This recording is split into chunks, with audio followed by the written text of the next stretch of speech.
Hello, welcome my dear student to today's daily news analysis of Arunachal Times. Date होगा 25 और 26 जनवरी का। 25 आपका Sunday है और 26 जनवरी तो रिपब्लिक डे था। सो ये दोनों दिन का जो न्यूज़ एनालिसिस है उसको हम लोग एक साथ ही बना के आप लोग को डिलीवर कर रहे हैं, ठीक है। सो फर्स्ट न्यूज़, पहले हम लोग 25 जनवरी यानी कि संडे का जो न्यूज़ है उसको हम लोग देख लेगा, एनालाइज कर लेगा। Education, girl child empowerment key to Arunachal's future, Deputy Chaunamin had stated on 25 January. Now, यहाँ पे आपका जो मिनिस्टर है डिप्टी सीएम, वो जो बेसिकली ये एम्फोसाइज किया है कि एजुकेशन और girl child empowerment for Arunachal's progress के इम्पोर्टेंस के बारे में वो बताया है। और ये जो इवेंट है इसको वेस्ट कमिंग में रखा गया है और in collaboration with the district administration और पुलिस के साथ। Excuse me. तो यहाँ पे स्टेट का जो कमिटमेंट है for the quality inclusive and equitability education के बारे में वो एड्रेस किया है, इंपॉर्टेंस के बारे में। तो एग्जाम के लिए आपको ये याद रखना है और ये पूछा भी जाता है एग्जाम लोग में। Excuse me. ये पूछा जाता है कि नेशनल गर्ल चाइल्ड डे कब सेलिब्रेट होता है, ये तो पूछेगा, ठीक है। इस तरह का क्वेश्चन पूछा जाता है। ये आपका 24 जनवरी में इसको सेलिब्रेट किया जाता है। और एक्सक्यूज मी, साथ ही साथ international day for the education जो होता है उसको every year UN general assembly वो जो उसको डिक्लेयर किया है और उसको भी जनवरी 24 को सेलिब्रेट करता है। तो रिमेंबर, नेशनल स्कूल चाइल्ड भी 24 और इंटरनेशनल डे ऑफ एजुकेशन वो भी 24। और यहाँ में कुछ कुछ स्कीम जो है जो गवर्नमेंट इम्प्लीमेंट किया है, जैसे कि दुलारी कन्या स्कीम। यहाँ में ये जो ऐसा स्कीम है जहाँ में 20,000 fix deposit for the girl child जो गवर्नमेंट स्कूल में हॉस्पिटल में पैदा होता है वो लोग के लिए रखा जाता है। और मेच्योरिटी यानी कि एट द एज ऑफ 18 वो क्लास 10 पास होने के बाद उसको रिमूव निकल सकता है, ठीक है। तो दूसरा ये प्रोग्राम जो वेस्ट कमिंग में था, है ना। उसके अलावा ये जो कॉन्स्टिट्यूशनल प्रोविजन में ये आपका आर्टिकल 21 यानी कि फंडामेंटल राइट्स के अंदर में भी आ जाता है जहाँ में एजुकेशन जरूरी होता है। और साथ ही साथ ये डायरेक्टिव प्रिंसिपल आपका जो article 45 of the directive principle में भी आ जाता है, ठीक है। तो ये जो आर्टिकल्स होता है जो एग्जाम पॉइंट में ये आर्टिकल्स भी इंपॉर्टेंट होता है, पूछा जा सकता है। और ये जो पर्टिकुलर डेट है इसको भी पूछा जा सकता है, ठीक है। तो गवर्नमेंट का बहुत सा स्कीम्स होता है जो मेंस पर्सपेक्टिव से पूछा जा सकता है, स्पेशली गर्ल चाइल्ड और एम्पावरमेंट को लेके, गर्ल फीमेल वुमेन एम्पावरमेंट को लेके। तो उसमें स्कीम्स लाइक बेटी बचाओ बेटी पढ़ाओ, दुलारी कन्या का स्कीम, ये सब आपको यूज करना है, ठीक है। उसके बाद दूसरा नेक्स्ट न्यूज है, high court squashes bail to IAS officer Talopotam in abetting to the suicide case. तो ये जो केस है इट इज, ये सब किसी के लिए भी ये न्यू नहीं है, we are all familiar with this case. तो इसका जो ऑनगोइंग केस है यहाँ में रिसेंटली आपका जो आईएएस ऑफिसर तलोपोटम उसको बेल मिला गया था in connection to the abetting to the suicide case. और ये सुसाइड केस बेसिकली एक young boy 19 years old Gumchu Yakar का सुसाइड हुआ है, जहाँ में वो एलिज किया है कि उसको हरेसमेंट और एक्सप्लॉयटेशन किया गया था सर तालोपोटम और उसके अलावा और एक इंजीनियर का नाम है, ठीक है। सो वो इंजीनियर भी अनफॉर्चुनेटली सुसाइड से ही मर गया है, आपको सब पता है, ठीक है। उसके बाद ये जो एग्जाम रिलेवेंट में ये जो केस किस तरह से आपको पूछा जा सकता है उसको देख लो। तो यहाँ पे आपका जो पेटिशंस है ना, सेक्शन 4A3 ऑफ द भारतीय नागरिक सुरक्षा संहिता उसके तहत इसमें बेल को कैंसिल किया है। और एबेटिंग ऑफ द सुसाइड जो होता है वो जो आपका भारतीय नागरिक संहिता उसका सेक्शन 108 के अंदर में आ जाता है। तो इसमें सिंस ये एक हाई प्रोफाइल केस है, एक स्पेशल इन्वेस्टिगेटिंग टीम रखा गया है बाय अरुणाचल गवर्नमेंट और ये जो केस है उसको देख रहा है। तो यहाँ में और एक टर्मोलॉजीज आता है एग्जाम का फॉर्मेट में, वो है प्रीवर्स ऑर्डर। प्रीवर्स ऑर्डर जो ये एक लीगल टर्म है जहाँ में आपका जो हाई कोर्ट होता है वो जो लोअर कोर्ट है उसका जो बेल पिटीशन को वो मतलब कैंसिल कर सकता है। और वो उसको proper application of the mind के बिना ऐसे बेल देना, ऐसे भी हाई प्रोफाइल केसेस में उसका अगेंस्ट वो एक्शन लेता है। क्योंकि ऐसे हाई प्रोफाइल केस में जनरली वी बिलीव कि जो एडमिनिस्ट्रेटिव है वो बहुत चांसेस है कि वो मैनिपुलेट कर सकता है, ठीक है। तो ये जो सेक्शंस है भारतीय न्याय संहिता है ना, और क्रिमिनल लॉ सेक्शंस है, ये सब प्रीलिम्स लेवल में पूछा जाता है। और साथ ही साथ मेंस में आपका जो power and jurisdiction of the high courts होता है, जो आर्टिकल 226 में लुक में आ जाता है, वो सब फिर एग्जाम के लिए बहुत जरूरी होता है, तो आपको उस हिसाब से देखना होगा। ठीक है, next, royal Bengal tiger pugmark spotted in Jonai reserve forest reserve. तो रिसेंटली ये न्यूज़ बेसिकली हाईलाइट करता है आपका इकोलॉजिकल इंपॉर्टेंस ऑफ द दो फॉरेस्ट रिजर्व। एक है आपका कोबो चापोरी जो कि असम में है, और दूसरा है दाइंग इरिंग जो अरुणाचल का बाउंड्री में है। दोनों ही बाउंड्री है, और ये दोनों जो वाइल्ड लाइफ कंजर्वेशन है वो लोग रॉयल टाइगर के साथ साथ एलिफेंट का जो रिजर्वेशन है उसको प्रोटेक्ट करता है। ठीक है, तो अगर हम इस तरह से फॉरेस्ट रिजर्व की बात करता है, तो यहाँ में दो फॉरेस्ट रिजर्व को वो लोग मेंशन किया है। एक है Daying Ering memorial wildlife sanctuary, और दूसरा है काबो चापोरी जो कि प्रोपोज रिजर्व फॉरेस्ट है, धेमाजी डिस्ट्रिक्ट में आता है, और वो अरुणाचल का बाउंड्री में रहता है।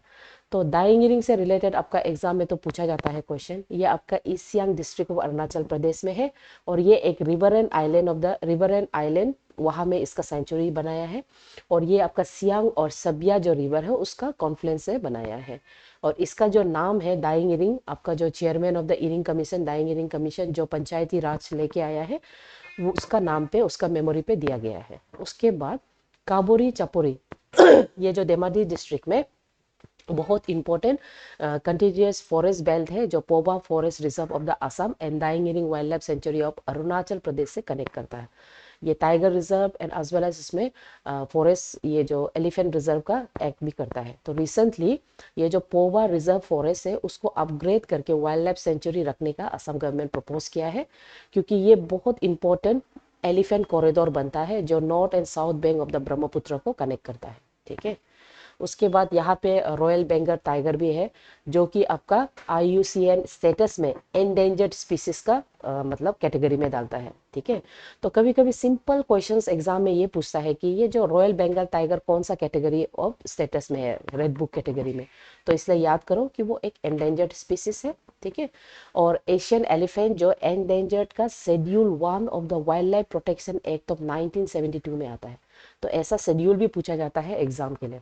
ठीक है,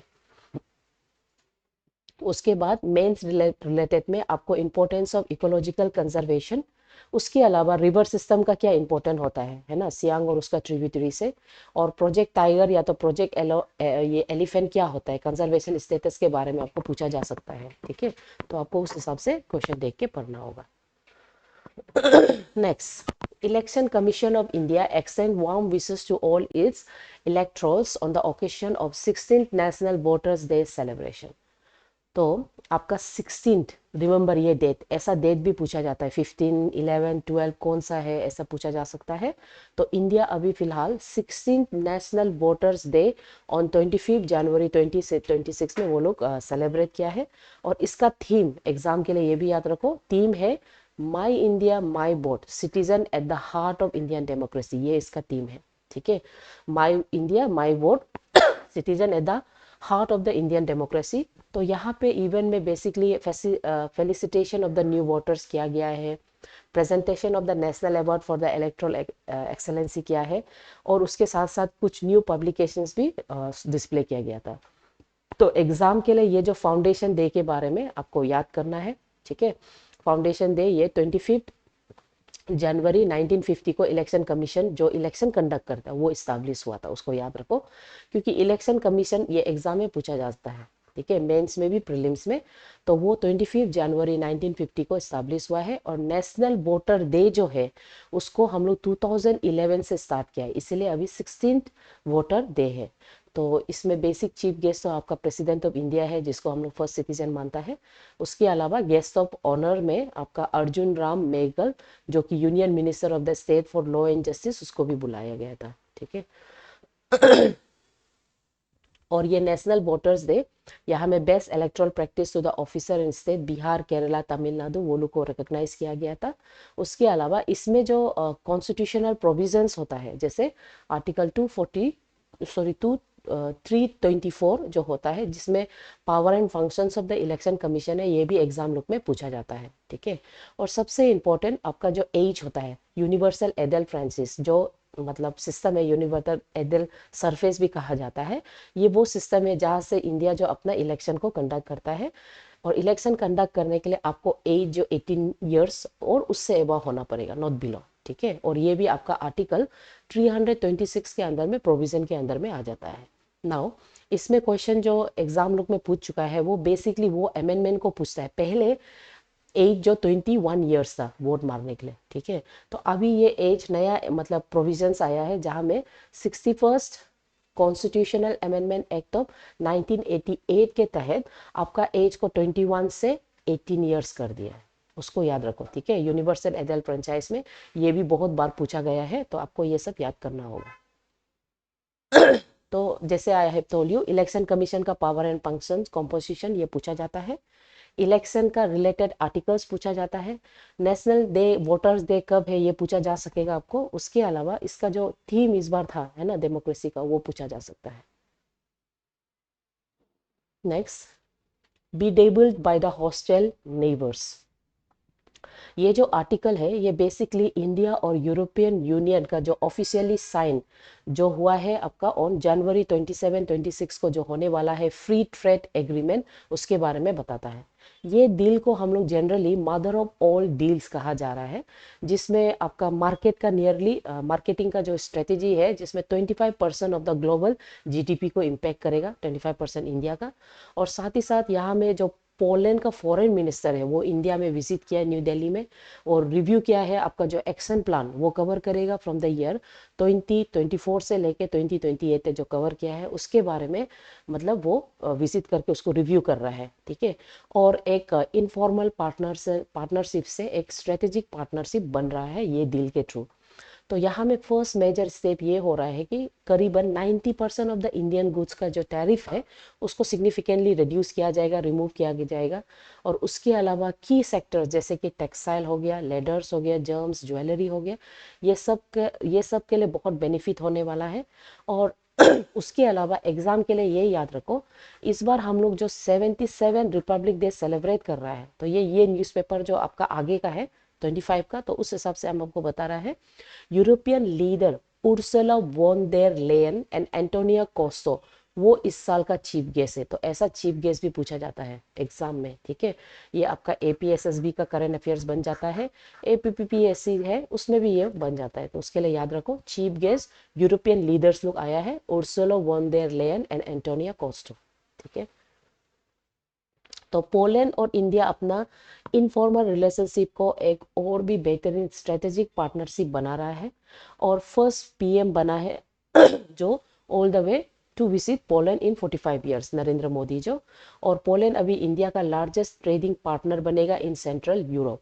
और यहाँ में फोकस जो डिफेंस का सेक्टर में मेक इन इंडिया को मॉडर्नाइजेशन करने के लिए कोशिश कर रहा है, ठीक है। उसके बाद इंडिया जो अपना जो कल्चरल टाइज विद पोलैंड है, उसको भी वो मार्क किया है, उसको भी वो डिस्प्ले किया है। और ये मार्क किया है दोबरे महाराज। दोबरे महाराज वो था जो पोलैंड के साथ, पोलैंड का जो refugees in the world war 2, उसको वो असिस्ट किया है, मदद किया है एंड शेल्टर दिया है। तो ये हिस्टोरिक टाइज को लेके एक बहुत बेहतर इनफॉर्मल से स्ट्रेटेजिक पार्टनरशिप दोनों बनने स्टार्ट हो गया है। तो इसमें फ्री ट्रेड का कंसेप्ट, वो कैसे इकोनॉमी को हेल्प करेगा, है ना, वो मेंस का क्वेश्चन हो सकता है। और इंडिया और यूरोपियन का एक जो स्ट्रेटेजिक रोड मैप जो फॉर द ईयर 2025 था और आगे भी होगा, उसके बारे में। और हिस्टोरिक कनेक्शंस, ये सब भी आपको एग्जाम का मेंस पर्सपेक्टिव से देखना होगा। और इस बार का 77 रिपब्लिक डे में जो चीफ गेस्ट बनेगा, उसके बारे में भी आपको देखना है, क्योंकि चीफ गेस्ट ये सब क्वेश्चन पूछा जाता है। Next, Trump threatens Canada with 100% tariff over its new trade deal with China.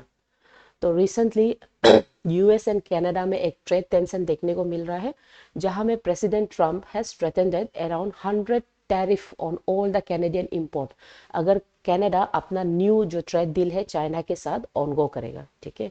तो कनाडा रिसेंटली नेगोशिएट किया है कि उसका जो lower tariffs on Chinese electric vehicles in return for the Canadian farm product को रिड्यूस करते हुए चाइना के साथ वो डील सेट किया है।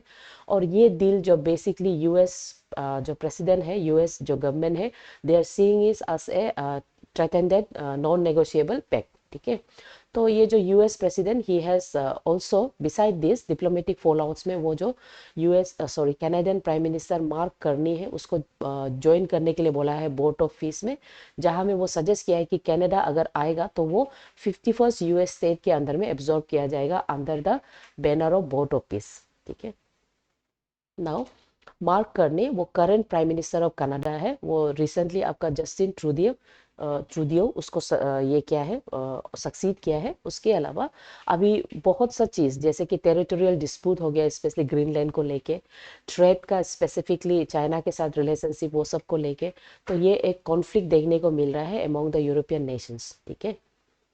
तो इसमें यूएस कनाडा और मेक्सिको का जो एग्रीमेंट है वो किस तरह से आगे जाके नेशनल वाइज इम्पैक्ट कर सकता है उसको आप देख सकता है।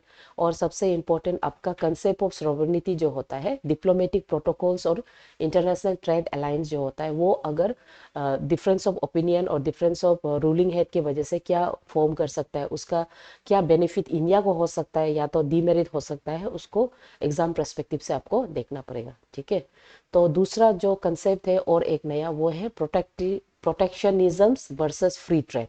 ये कंसेप्ट नया है और इस तरह का टर्मोलॉजीज आपका जीएस पेपर 2 का पार्ट बनता है, तो आपको उस हिसाब से पढ़ना है, ठीक है। Next, ICC replace Bangladesh with Scotland in T20 world cup. तो रिसेंटली एक मेजर सैफलिंग देखने मिला है by ICC board who has officially replaced Bangladesh with Scotland in 2026 men's T20 world cup, जो कि फरवरी 7 को स्टार्ट हो रहा है। तो बांग्लादेश का विड्रॉयल बेसिकली आईसीसी का जो रिजेक्शन ऑफ देयर रिक्वेस्ट कि they have requested to move the matches from India to Sri Lanka. वो लोग बोला कि इंडिया में वो लोग का सिक्योरिटी कंसर्न है इसीलिए मैचेस को श्रीलंका में शिफ्ट किए, लेकिन ये डिसीजन बहुत एक्सटेंसिव असेसमेंट के साथ दे फाउंड कि ऐसा कोई क्रेडिबल सिक्योरिटी थ्रेट नहीं है फ्रॉम इंडिया टू बांग्लादेश।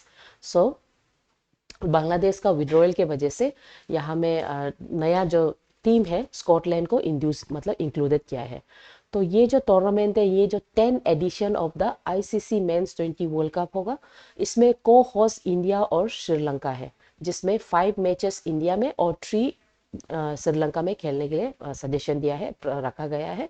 और इसको याद रखो, स्कॉटलैंड सबसे न्यू टीम है, उसके अलावा नेपाल नया टीम है, इसको याद रखो।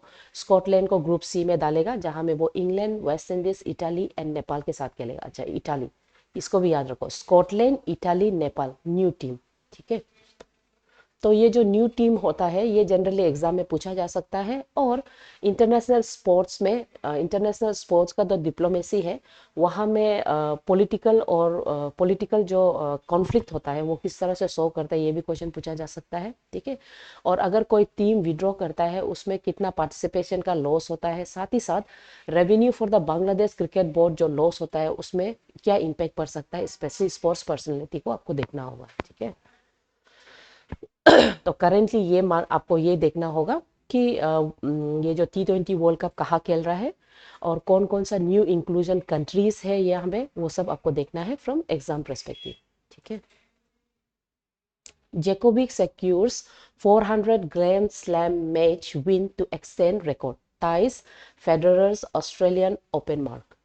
So next, Novak Djokovic, he has become the वो फर्स्ट प्लेयर बना है to achieve 400 grand slam match. उसका जो रिसेंट जो विन हुआ है अगेंस्ट द बोटिक बेन जैंगसुए, तो उसमें वो आपका जो रोजर फेडरर का जो रिकॉर्ड है 102, वो मैच को वो इक्वल कर दिया है। और करेंटली वो अपना जो 25 ग्रैंड स्लैम का टाइटल है उसको चेस कर रहा है, ठीक है। First player to win 400 wins, ये एक ट्रेडमार्क है, एक माइलस्टोन है, तो इसको आपको एग्जाम के लिए पढ़ना होगा। वो अपना 400 ग्रैंड स्लैम सिंगल्स को वो रीच किया है, विन किया है, ठीक है, उसको याद रखो होगा। उसके बाद ऑस्ट्रेलियन ओपन के बारे में ये ओपन रिकॉर्ड है, यहाँ में रोजर फेडरर जो 102 विन किया है और ये विन और आपका नोविक जोकोविक का बराबर हो गया है, उसको याद रखो। उसके अलावा एग्जाम में ये जो ग्रैंड स्लैम लोग जहाँ प्ले करता है उसका जो बोट होता है, यानी कि उसका जो स्पोर्ट्स का जो मैच होता है वो मैच मतलब वो उसको जनरली पूछा जाता है, वो जो सरफेस को, जैसे ऑस्ट्रेलियन ओपन का हार्ड कोर्ट होता है, हाँ कोर्ट को पूछा जाता है, और विंबलडन का जनरली ग्रास में खेला जाता है, फ्रेंच ओपन का भी क्ले ना, क्ले में खेला जाता है। तो ये जनरली एग्जाम में पूछा जाता है जीएस में, ठीक है। उसके बाद ऑस्ट्रेलियन ओपन भी वन ऑफ द इस first of the four grand slam match माना जाता है। और ये जो मैच का जो सीरीज है, you have to remember grand slam tournaments basically Wimbledon, France, US and Australian open, ये तीनों को, ये चारों को कलेक्ट करता है, ठीक है। सो अभी हम लोग 26 जनवरी का डीएनए को हम लोग ऑब्जर्व करेगा। तो इसमें अरुणाचल टाइम्स का ग्रीटिंग के हिसाब से 77 रिपब्लिक डे के सेलिब्रेशन के तहत 27 जनवरी का कोई न्यूज़ नहीं है। इसको आप लोग ये मार्क कर लो, नहीं तो आप लोग फिर 27 जनवरी को ढूंढेगा। तो 27 जनवरी का कोई न्यूज़ एनालिसिस नहीं है, बिकॉज उस दिन हॉलीडे है। So next is 77 Republic Day which has been celebrate on 26 January 2026। तो ये जो सेलिब्रेशन है, यहाँ में गवर्नर के T Patnaik he has announce the decade of hydro power, जो अरुणाचल स्टेट में किया गया है। साथ ही साथ वो अरुणाचल प्रदेश का जो पोटेंशियल कैपेसिटी है, कैपेसिटी ऑफ 58 गीगावाट पोटेंशियल के बारे में वो मेंशन किया है, ठीक है। साथ ही साथ अरुणाचल प्रदेश को energy vision of 2047 under sustainable development वो मार्क किया है अरुणाचल प्रदेश को। तो यहाँ में जितना भी अरुणाचल प्रदेश का ओवर ए ईयर जो डेवलपमेंट हुआ है, जैसे कि डेकेड ऑफ हाइड्रो पावर में जो डेवलपमेंट हुआ है उसको मेंशन किया गया है। और हाइड्रो पावर सेक्शंस में जैसे आपका सिवनसिरी लोअर हाइड्रो पावर प्रोजेक्ट है, जो कि India largest run of water project माना जाता है ओवर द सिवनसिरी रिवर, इसका कैपेसिटी के बारे में उन्होंने बताया है। उसके बाद दिबांग मल्टीपर्पज प्रोजेक्ट, जो कि आपका दिबांग वैली में है, और वो अगर बनने से वो इंडिया का हाईएस्ट डैम बनेगा। रिमेंबर, इंडिया का हाईएस्ट डैम बनेगा, और एग्जाम में इसका मीटर पूछा जा सकता है, ठीक है। इसका मीटर है आपका 278 मीटर होगा, जो हीराकुंड से ज़्यादा लंबा होगा, ठीक है। तो ये अभी तक ऑनगोइंग प्रोसेस में है, कंप्लीट नहीं है। उसके बाद गुवाहाटी हाई कोर्ट जो ईटानगर में परमानेंट ब्रांच जो इस्टेब्लिश हो गया है, उसका 25 ईयर सेलिब्रेट किया है ये साल, ठीक है। तो नया परमानेंट बिल्डिंग नाहरलगन में चीफ जस्टिस वो उसको गुवाहाटी का वो उसको इनाग्रेट किया है, उसके बारे में उन्होंने मेंशन किया है। उसके बाद बहुत सा सस्टेनेबल डेवलपमेंट रिलेटेड प्रोजेक्ट्स के बारे में, जैसे प्राइम मिनिस्टर सूर्यघर मुफ्त बिजली योजना, उसके बारे में वो बताया है, जहाँ में रूफटॉप सोलर कैपेसिटी अरुणाचल के विलेजेस में rural and model village look में डिस्प्ले किया है, और जिसको पीपल यूज कर रहे हैं उसके बारे में बताया है। उसके बाद अरुणाचल प्रदेश का कनेक्टिविटी का, यानी कि दोनीपोलो एयरपोर्ट जो ऑपरेशनल हो गया है, जहाँ में direct flight from Delhi Itanagar मिलता है। उसके बाद 50 years of the legislative assembly of the Arunachal Pradesh के बारे में वो मेंशन किया है। और उसका जितना मेजर ट्रिब्यूटरीज ऑफ ब्रह्मपुत्र है, जो अरुणाचल प्रदेश का जो रिवर है, जो लाइफलाइन ऑफ अरुणाचल प्रदेश मानता है, वो रिवर के बारे में बताया है। और स्पेशल प्रोविजन आर्टिकल 371H, जहाँ में स्पेशल प्रोविजन अरुणाचल प्रदेश को मिलता है, उसके बारे में मेंशन किया है। तो ये सब एग्जाम लोग में पूछा जा सकता है, तो उस हिसाब से आपको देखना है, ठीक है। और ये आर्टिकल 371 ये ऑलरेडी APSSB में क्वेश्चन पूछा गया है, होगा। उसके बाद ये मेजर आपको हम बता दिया। और environmental issues and economic development Arunachal में स्पोर्ट्स को लेके और हॉर्टिकल्चर को लेके जो डाइवर्सिफाई एडुके मतलब इकोनॉमिक डाइवर्सिफिकेशन हो रहा है, उसके बारे में भी आपको पढ़ना है। नाउ इकोनॉमिक डाइवर्सिफिकेशन, ये अरुणाचल प्रदेश में रिसेंटली गवर्नमेंट का बहुत कुछ स्कीम्स चल रहा है, ठीक है, इसको डाइवर्सिफाई करने का, जैसे कि इको टूरिज्म हो गया, एग्रो टूरिज्म हो गया, ठीक है। वो सब आपको थोड़ा सा ऐसे का फॉर्मेट पे भी आपको देखना होगा। Next, lower Siang headquarter issue contempt notice serve over non compliance with National Green Tribunals order. एक कंटेम्प्ट नोटिस सर्व किया गया है to Arunachal Pradesh government for continuing the construction SCG, जो कि propose lower Siang hydro power का हेडक्वार्टर रहा था। तो इसमें नेशनल ग्रीन ट्रिब्यूनल बेसिकली एक स्टे ऑर्डर सबमिट किया था, क्योंकि CG बहुत ही इंपॉर्टेंट इको सेंसिटिव जोन माना जाता है। और साथ ही साथ ये जो आपका Kane wildlife sanctuary of Arunachal Pradesh, Kane wildlife sanctuary हम लोग का सबसे स्मॉलेस्ट वाइल्ड लाइफ सेंचुरी है, स्मॉलेस्ट वाइल्ड लाइफ सेंचुरी। उसके अलावा ये वो सेंचुरी है जिसको एलिफेंट कॉरिडोर भी हम मानते हैं, ठीक है। तो ऐसा इकोनॉमिक सेंसिटिव जोन में आपका हाइड्रो पावर डेवलपमेंट के लिए जो प्रपोजल गवर्नमेंट जो स्टार्ट कर रहा है वो बेसिकली उससे कोई क्लियरेंस यानी कि नेशनल ग्रीन ट्रिब्यूनल से कोई क्लियरेंस नहीं है। और प्रीवियसली वो इसका एक्टिविटी को होल्ड करने के लिए कहा था, तो होल्ड करने के बाद भी ये काम चल रहा है, तो उसके बारे में नोटिस फिर से जारी जारी किया है, ठीक है। तो सीजी आपको याद करना है, ये हेडक्वार्टर बनने के लिए इसको प्रपोज किया था लोअर सियांग डिस्ट्रिक्ट का। और ये सियांग डिस्ट्रिक्ट 2013 में फॉर्म हुआ है। और नेशनल ग्रीन ट्रिब्यूनल्स ये लोग बॉडी है जो basically environmental protection and conservation के लिए बनाता है, ठीक है। तो इसमें ज़्यादातर इश्यू जो eco sensitive zone Kane wildlife को लेके हो रहा है। तो कर्नल वाइल्ड लाइफ को भी आपका एग्जाम लोग में पूछता है। Remember this is the smallest wildlife sanctuary. उसके बाद ये जो सेंचुरी है it is bordered by Sigi river in the west और बॉक्सो जो स्ट्रीम है इन द ईस्ट में, ओके। तो एनवायरमेंटल प्रोटेक्शन एक्ट ऑफ 1986 के तहत ये जो इको सेंसिटिव जोन बोल के आपका कर्नल वाइल्ड लाइफ का आसपास को सीजी एरिया को डिक्लेयर किया गया है, ठीक है। होगा। नेक्स्ट नेक्स्ट जो न्यूज़ है death of Mark Tully. So death of Mark Tully यानी कि डेथ ऑफ कोई मेजर पर्सनैलिटीज होता है वो भी एग्जाम लोग में पूछा जाता है, होगा। तो veteran journalist and former BBC India bureau chief sir Mark Tully वो at the age of 90 Delhi में वो पास आउट हो गया है। He is often regarded as the voice of India, okay. Voice of India और इंडिया का बहुत सा major historical event post independence में वो ओवर द 3 डिकेड सर्व किया है।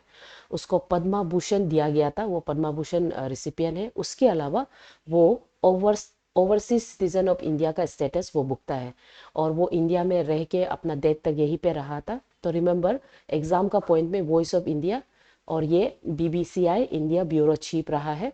उसके अलावा थोड़ा सा पर्सनैलिटी बैकग्राउंड देखने से कलकत्ता पे बोर्न हुआ था।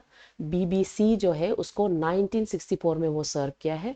उसके बाद दिल्ली ब्यूरो चीफ को 22 ईयर्स सर्व किया और बहुत सा मेजर इवेंट और पोस्ट इंडिपेंडेंस में वो उसका पार्टिसिपेट किया है। जैसे 1971 बांग्लादेश लिबरेशन वार में, इमरजेंसी का समय में ड्यूरिंग जहाँ में उसको अनफॉर्चुनेटली एक्सपेल किया गया था।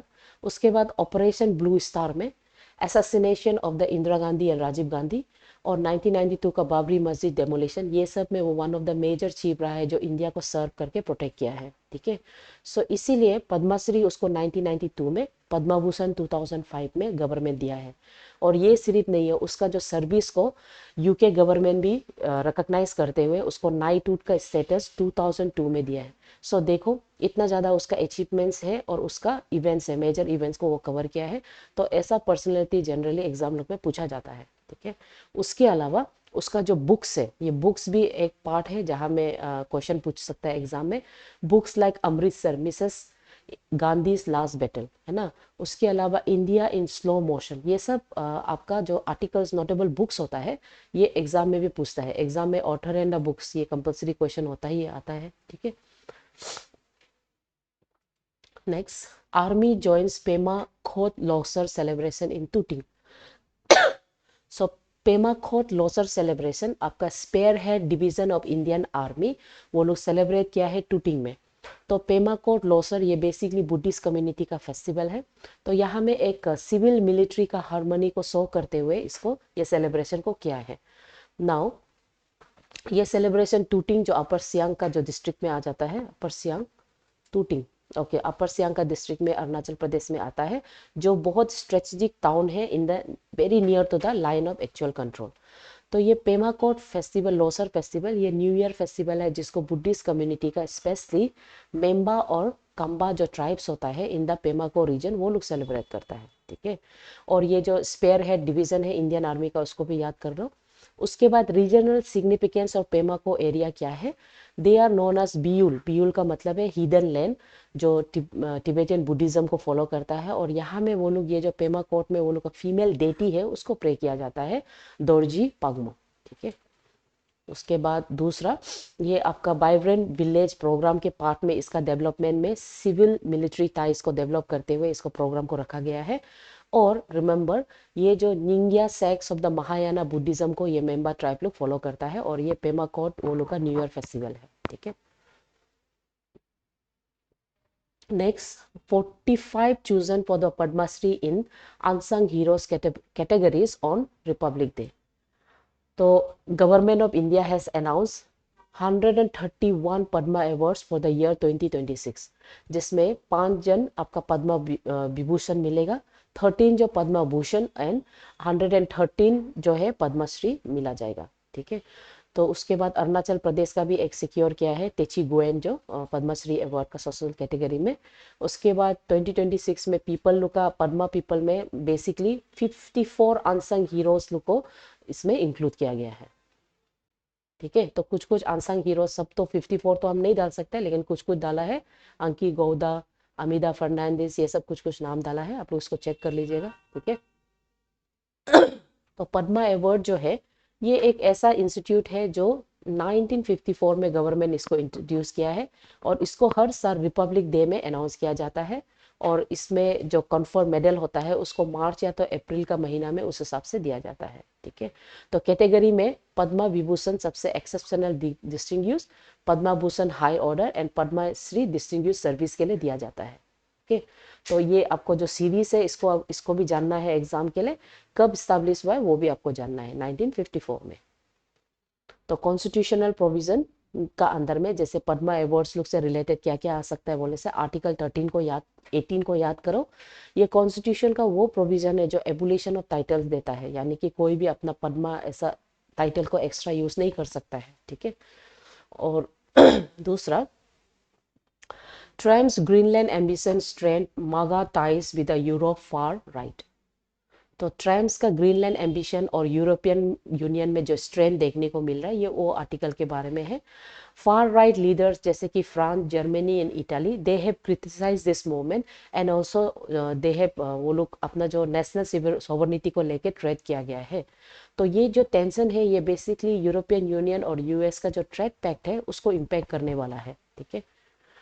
तो जियोपॉलिटिकली वो autonomous territory with in the kingdom, semi autonomous territory with in the kingdom of Denmark में आता है, और ये आपका आर्टिक रीजन में लोकेट करता है, और उसको one of the untapped natural मतलब रिसोर्सेस मानता है। तो यूरोपियन यूनियन में अभी तक 27 नेशंस है, and almost 26% of the seat को आपका फार राइट पार्टीज लोग होल्ड कर रहा है। तो ये जो पार्टीज है they are basically against the invasion of the own European nation countries, ठीक है। तो उसके बारे में आपको देखना है। तो सबसे इंपॉर्टेंट यहाँ में आपको ये जानना है, नेशनल सॉवरेनिटी वर्सेस ग्लोबल इंटरवेंशनिज्म, यानी कि बायलैटरल और मल्टीलैटरल, ये जो national sovereignty over global intervention इसका कंसेप्ट क्या है ना। इस तरह सा पॉइंट जो ये लोग जनरली ना मेंस का क्वेश्चन बनता है, मेंस का जीके का, सॉरी मेंस का जीएस का पेपर 2 का क्वेश्चन बनता है कि सॉवरेनिटी का ऊपर में ग्लोबल इंटरवेंशन के वजह से क्या इम्पैक्ट पड़ सकता है, उसमें यूरोपियन यूनियन और यूएस का जो टाइस है उसको हम लोग मेंशन कर सकता है, ठीक है, होगा। उसके अलावा इंपॉर्टेंस ऑफ आर्कटिक सर्कल और उसका जो strategic importance of the Greenland है ये भी एग्जाम के लिए जरूरी हो सकता है। नेक्स्ट जो है विजय अमृतराज गेट्स पद्मा भूषण, रोहित शर्मा हरमनप्रीत कौर रिसीव पद्मश्री, ठीक है। तो गवर्नमेंट जैसे आपको हम पता है पद्मा अवार्ड्स अनाउंस किया है, तो उसमें 9 स्पोर्ट्समैन को सेलेक्ट किया है, और विजय अमृतराज जो है वो स्पोर्ट्समैन रहेगा जो पद्मा भूषण मिला जाएगा, ठीक है। उसके बाद पद्मा भूषण में आपका विजय अमृतसर अकेला है, उसके अलावा पद्मश्री में रोहित शर्मा है, हरमनप्रीत कौर है, सविता पुनिया है, ठीक है। ये सब नाम लोग को आपको एग्जाम के लिए तो जरूरी है, पढ़ना होगा। प्रवीण कुमार है, उसके बाद व्लादिमीर मेत्सविशिली है, ये जो आपका फर्स्ट फॉरेन कोच रहेगा पद्मा को अवार्ड मिलने के लिए, ठीक है। तो ऐसा नाम जो फॉरेन कोच का नाम होता है ये जरूरी है। और बलदेव सिंह जो है उसको द्रोणाचार्य अवार्ड देने जा रहा है, ठीक है। उसके बाद पॉलिटी में ओके दूसरा ये है कि ये जो मेजर करेंट इवेंट है ये लोग प्रीलिम्स पर्सपेक्टिव में पूछा जा सकता है, उस हिसाब से आपको याद करके पढ़ना होगा, ठीक है। Next 50 years celebrating golden jubilee year of NHPC. तो एनएचपीसी अभी कंप्लीट हो गया है 50 years, ठीक है। एनएचपीसी लिमिटेड 50 years सेलिब्रेट कर रहा है ये साल को, ये अगला साल को सॉरी 2006 होना चाहिए, 26 होना चाहिए। तो इसीलिए गवर्नमेंट उसका 50 इयर्स कन्वर्जन में 50 रुपीस का जो कॉइन है उसको रिलीज कर रहा है। तो एग्जाम के लिए ये जरूरी है, ठीक है। एनएचपीसी का 50 इयर्स कंप्लीट हुआ है, इसलिए 50 रुपीस वाला कॉइन सबमिट कर रहा है। और एनएचपीसी वो कंपनी है जो 100% ग्रीन एनर्जी कंपनी खुद को स्टैब्लिश कर चुका है अरुणाचल प्रदेश में। और ये जो कंपनी है, अगर एग्जाम के लिए जरूरी है बोलने से, ये कब फॉर्म हुआ ये पूछा जा सकता है, 7 नवंबर 1975 में। और 2014 में इसको नवरत्न का स्टेटस दिया गया है। और वो इसका जो हेडक्वार्टर है फरीदाबाद हरियाणा में है। और बहुत सा मेजर प्रोजेक्ट अरुणाचल प्रदेश में वो कंटिन्यू कर रहा है, जैसे Subansiri lower project, Dibang multi project है ना। उसके बाद इसका जो फ्यूचर टारगेट है, ये अरुणाचल को 50 गीगावाट का कैपेसिटी में इंक्रीज करना चाहता है, ठीक है, होगा। और एग्जाम में जैसे यहाँ में उसको नवरत्न बोला है, ये जो इकोनॉमिक का सेक्शंस में महारत्न, नवरत्न, मिनी रत्न, ये लोग क्राइटेरिया होता है जिसमें हम लोग कंपनी को उस हिसाब से डालता है गवर्नमेंट के अंदर में, बेस्ड ऑन इस टोटल ये टोटल कैपेसिटी है ना।